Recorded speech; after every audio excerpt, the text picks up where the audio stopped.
Hi, you're watching Nursinga. Today's topic is the adult musculoskeletal system. The musculoskeletal system includes the bones, muscles, joints, ligaments, tendons, and fascia that make up our skeletal and muscular system that controls our posture, helps with temperature regulation, and blood formation. Bone itself is living tissue, and like skin, it's constantly repaired and replaced. Bone remodeling, or osteogenesis, requires a constant balance between the breaking down and rebuilding of osteocytes, which are the cells of the bones. Osteoclasts cleave or break down bone osteocytes by the use of enzymes, and osteoblasts rebuild those bones to create a new or stronger bone tissue. Bone mineral density, or how thick your bones are, depends on the available calcium and vitamin D and kind of the overall structure of your bones. And that bone mineral density is lost in conditions like osteoporosis, when osteoclast activity exceeds osteoblast activity, or Paget's disease, when osteoblast activity is disorganized and it just doesn't properly make formed bone. So it's just really like it's making bony deposits, but not in the structure that the bone is supposed to be, and that results in those kind of bow legs. Osteoclast activity, so the cleaving or breaking down of the bone tissue, so those osteocytes, is inhibited or decreased by the presence of calcitonin in the blood, and it's increased by the presence of parathyroid hormone and things like Paget's disease. Osteoblast activity is decreased when estrogen levels are decreased and increased when TSH and therefore thyroid levels are increased as well. Now, interestingly, osteoblast activity also increases with Paget's disease, but again, it's just really random. It's not properly placed. It's like throwing a bunch of bricks rather than actually building a wall. Osteoblast or building activity is increased when the proper nutrients are taken in, like calcium and vitamin D. And then it's also increased by things like weight bearing and proper nutrition. Bone mineral density overall decreases with age, smoking, excessive alcohol use, poor nutrition, and prolonged immobilization. And this includes things like malabsorption diseases, Crohn's disease, irritable bowel syndrome, things like that as well. And those same risk factors for decreased bone mineral density are also the same risk factors for poor bone healing after surgery or fracture.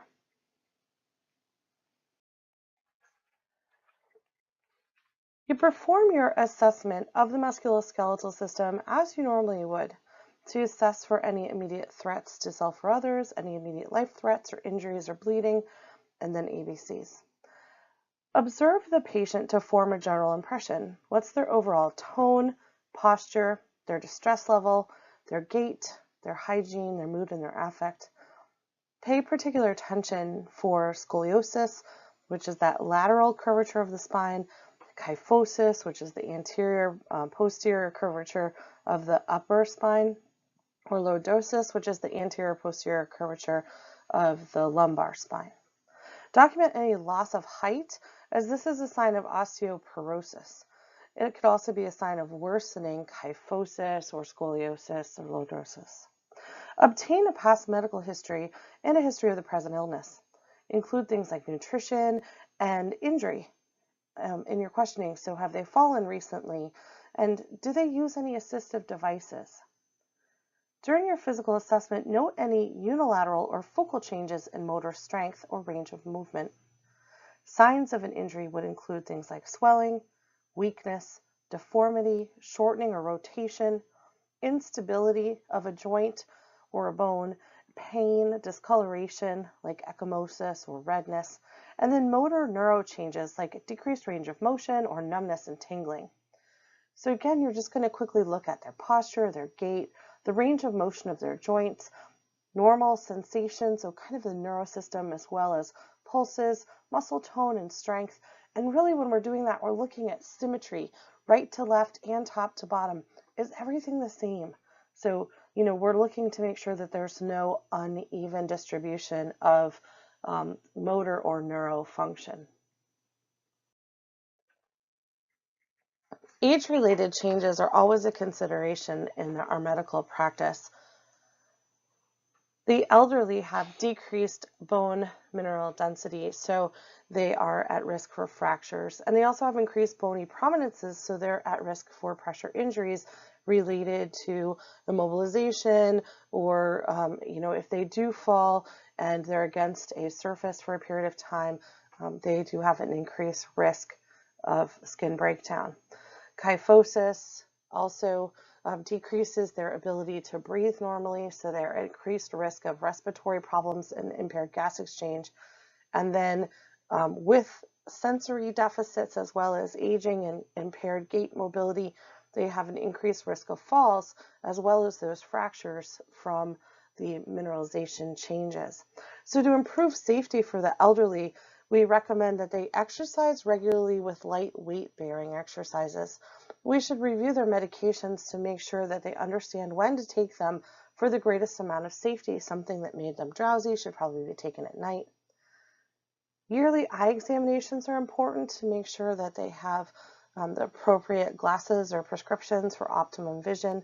And then home safety reviews to look for tripping hazards like rugs on the floor, or transition pieces that are loose or uneven, grab bars or railings in like bathrooms or hallways or stairs, and then adequate lighting so that they can see and they don't fall.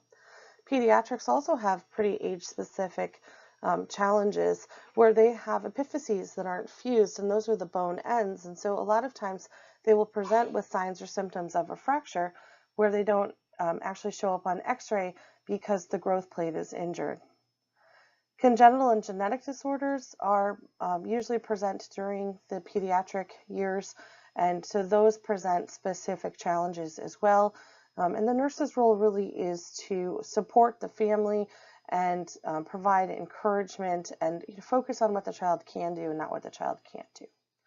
And then growth. So growth is important as well. And the child goes through a tremendous amount of growth from birth to age 18.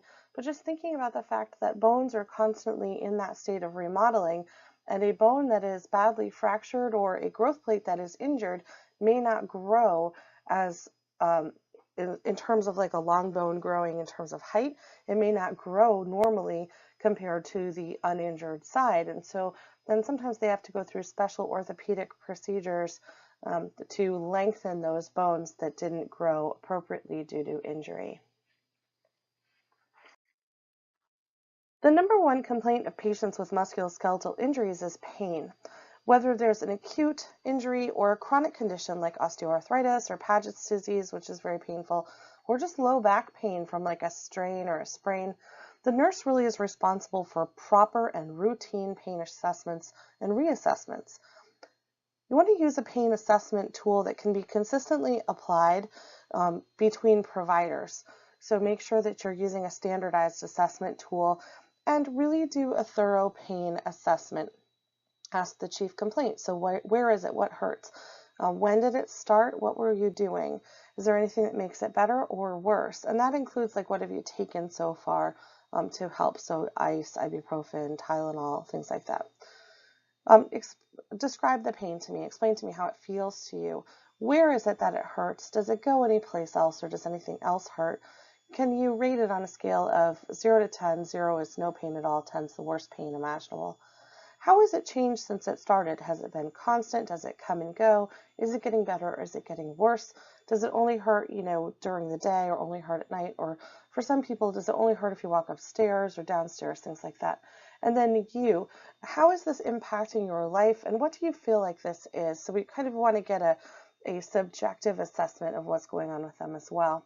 Then make a plan for pain management. What's their goal? And what's worked for them in the past? So you want to know, do they usually respond well to ibuprofen or Tylenol, aspirin or opioids?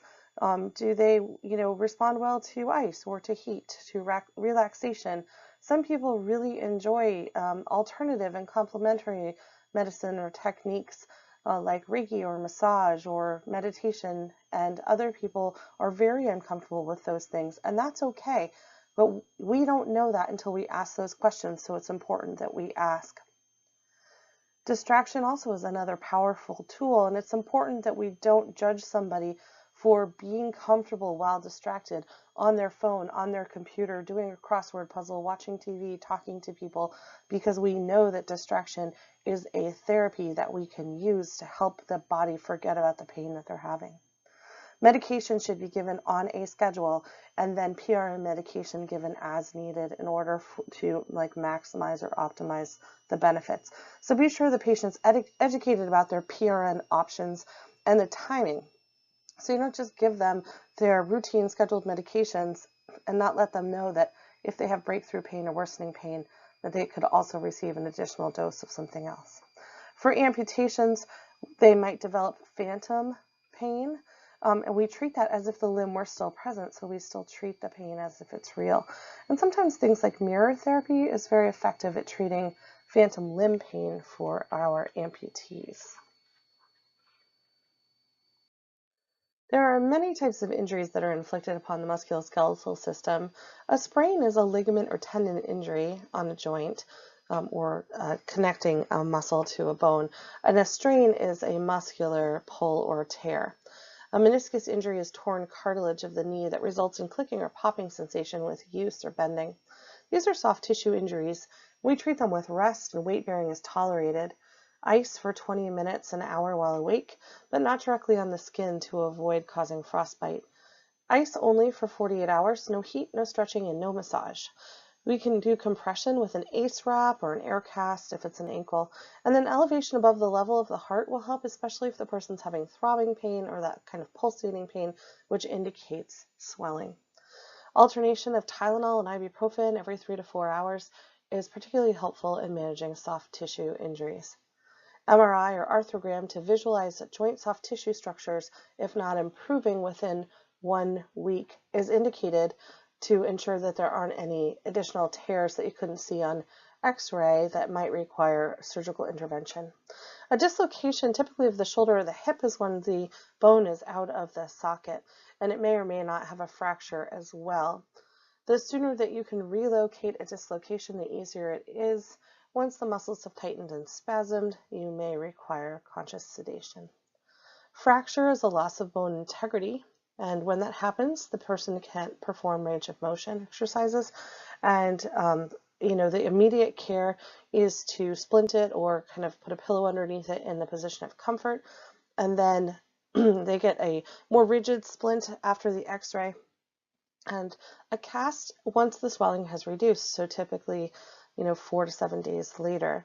Recasting may be necessary if the cast becomes looser because there was some residual swelling that then resolves. Amputation or removal of a body part can occur from a variety of injuries, including sharp force trauma, blunt force trauma. When that occurs, if you do have the body part that's been amputated, just place it in a sterile gauze moistened with saline, put that in a baggie, and then put that bag into another bag that has some ice or ice water in it. The goal is to keep it cool and slightly moist in case they can reattach it. Carpal tunnel is a repetitive use injury to the wrist where there's compression of the median nerve that causes pain, numbness, and tingling of the thumb and the first 2 fingers of that hand, which is cervical nerve 6. Ergonomics, acetaminophen, NSAIDs, physical therapy, and then wrist splints at night are super helpful in alleviating signs and symptoms. If those conservative measures are ineffective, then the person may undergo surgery to decompress or release the nerve. An open fracture is the combination of open skin and a fractured bone on the same extremity. So if I broke my ankle and cut my leg, on the same side, like around the knee, that would still be considered an open fracture because the bacteria can get in through the skin and cause an infection. Skeletal fracture is the use of pins through the skin into the bone with external fixation to immobilize the bone. So in addition to acute pain and impaired mobility, both of these increase the risk of infection because they create that portal of entry for pathogens to get into the skin and into the damaged bone. You need to monitor wounds and pin sites very carefully for redness, purulent drainage, warmth, increased pain, and that foul smell of infection. Usually it's a staph infection. A small to moderate serous or serosanguinous drainage is normal, especially initially. Osteomyelitis is when you get an infection within the bone tissue itself, and this can occur from a spread of infection somewhere else within the body, kind of traveling through the bloodstream, which happens about 85% of the time, or from an open fracture and a local injury, which is about 15% of the time. Things like diabetes and foot puncture injuries really increase the risk of osteomyelitis, especially if you're wearing a stinky old sweaty tennis shoe. Pain management is critical, as well as antibiotics. And typically we put in a PICC line and we do an admission with acute management and then chronic at-home antibiotic therapy with the visiting nurse for 4 to 6 weeks. A diet high in protein, vitamin C, and then things like zinc, iron, thiamine, folic acid, multivitamins, all of that will aid in healing and resolution of the infection. Osteomyelitis can lead to osteosarcoma, or bone cancer, and spontaneous fractures. So follow-up is really critical to ensure that it has resolved. Surgical debridement or amputation is performed for abscesses that aren't healing or just a failure to heal, or if the orthopedic hardware is infected or colonized. So if somebody develops an osteomyelitis secondary to like a knee or hip replacement because there's an infection in the hardware, they would do surgery. For the patient who has had elective surgery, surgery to repair a fracture, or a joint replacement because of a break or something like osteoarthritis, postoperative nursing care is pretty much the same. The first thing that we worry about is pain. So again, rest, ice, compression, elevation, pain medication, all of that is important. Range of motion as early as possible will help reduce muscle mass loss and prevent contractures, but they have to be comfortable enough to actually do the range of motion. Monitor for bleeding and provide bleeding control if bleeding is present. Treat for shock if you see signs and symptoms of shock. Monitor for infection. Again, redness, warmth, purulent drainage, pain, and foul odor. Range of motion is especially important for patients who have had amputations because they are prone to get things like hip contractures. So oftentimes they're actually positioned prone intermittently to make sure that the hip flexors don't contract and make the leg kind of stick up in the air. Hip precautions are only used on patients really who have received a hip replacement from a posterior approach. We don't usually have to use hip precautions from an anterior approach anymore. But if you have a patient who received a posterior approach hip replacement, they will still have precautions such as do not adduct or cross the legs, don't bend over past 90 degrees, and don't turn the toes inward. So what we're trying to avoid is extensive flexion of the hip, rotation of the hip, or adduction of the hip. Nutrition is very important in the healing process. So poor healing after surgery or fracture is oftentimes related to nutrition. It's important to push things like protein, adequate carbs and calorie intake, increase calcium and vitamins A, D, and C. This also helps prevent and manage infections. Things like age, anemia, tobacco or nicotine use, diabetes, and certain medications suppress healing of the bone, just like wound healing. Some complications of orthopedic injuries and procedures include compartment syndrome. This is when there's a loss of blood flow due to increased pressure inside the fascia, the cast, or the dressing. So basically, the fascia covers, that's kind of that silver stuff that you see there, shiny. It covers the different muscular structures within the musculoskeletal system, and it creates these like little compartments that help protect the muscles and allow them to contract and kind of glide smoothly.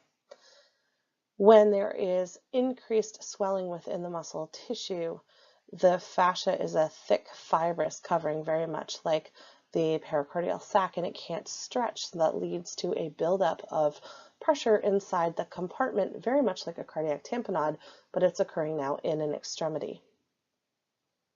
The signs and symptoms of compartment syndrome are very similar to acute arterial occlusion, except they're located just to the area where it's occurring and then to the perfusion distal to that area.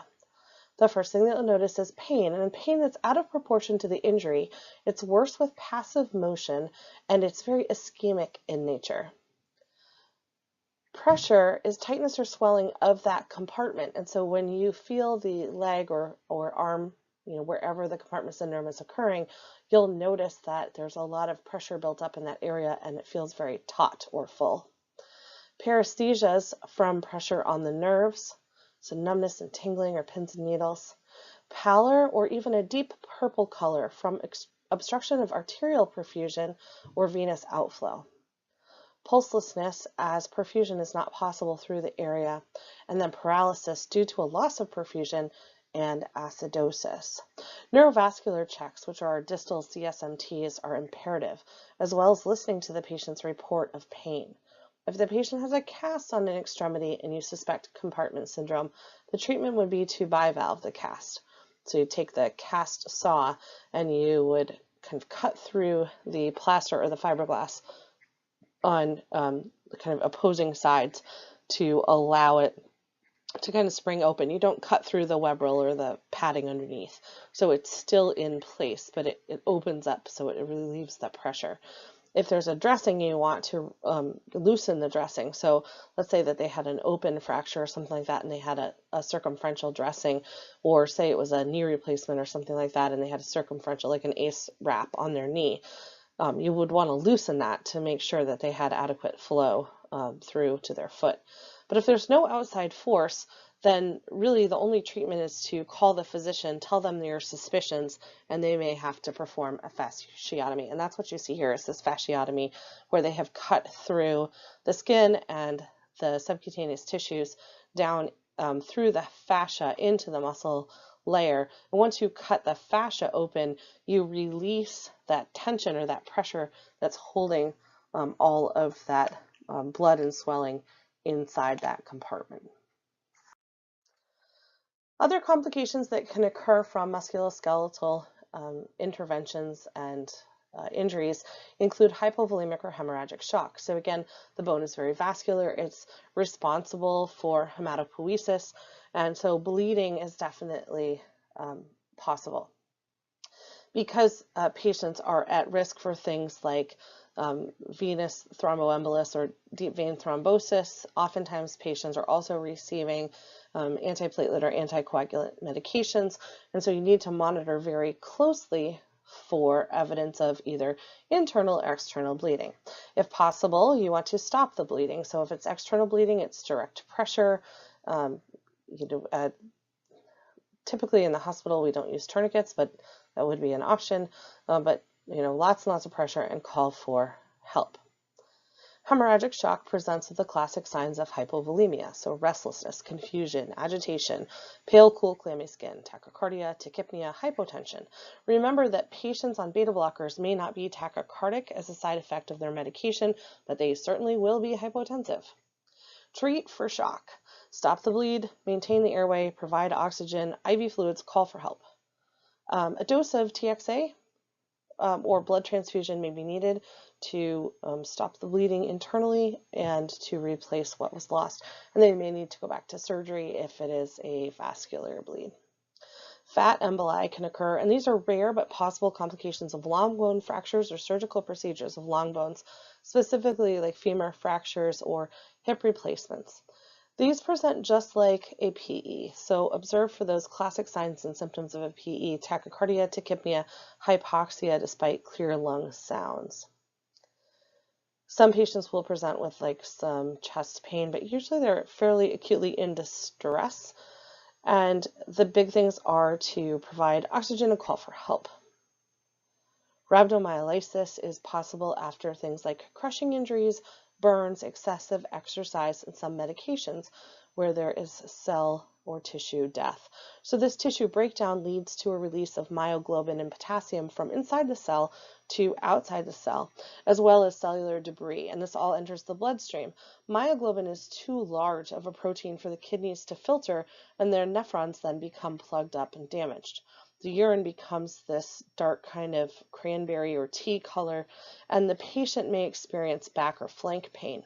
Sodium bicarbonate and IV fluids can be helpful in the prevention of kidney failure, but if you notice a change in urine color or output as well as flank pain, call for help. To kind of summarize all of that, the musculoskeletal system is closely integrated with the cardiovascular, neurologic, renal, and endocrine systems. Pain and changes in mobility are really the key indicators of problems. When you're caring for a patient with a musculoskeletal disorder, monitor carefully for complications. Early recognition and management of issues will lead to the best patient outcomes. Thanks for watching.